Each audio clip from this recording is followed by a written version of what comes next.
Wait, everyone is here. 1, 2, 3, 4, 5, 6. Tissue. Oh. Well, yeah. Maybe someone. Has anyone of you got a tissue or something like that in your? My son has a nosebleed. Maybe someone. I appreciate it.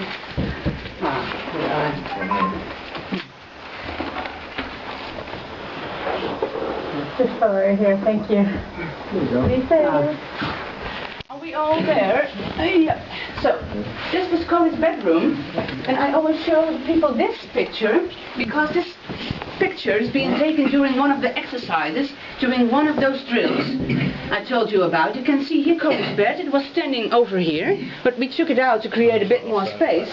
But you can see here one of the Jewish ladies coming out of this closet.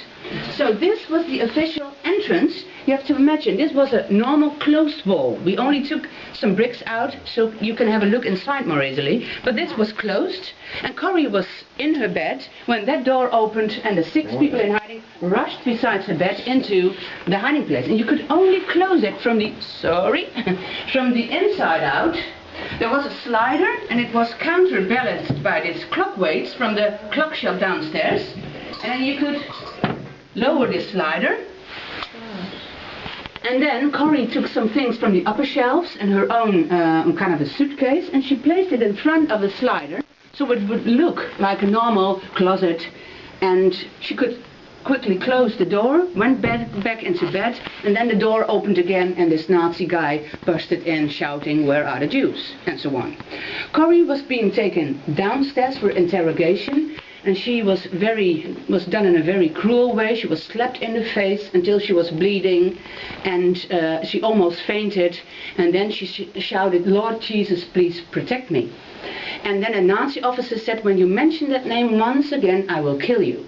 But he stopped hitting her, and Betsy was interrogated in this way as well. And they were all being taken to the living room, but I'll tell you more about that when we are there. The people in here, you can have a look inside. You have to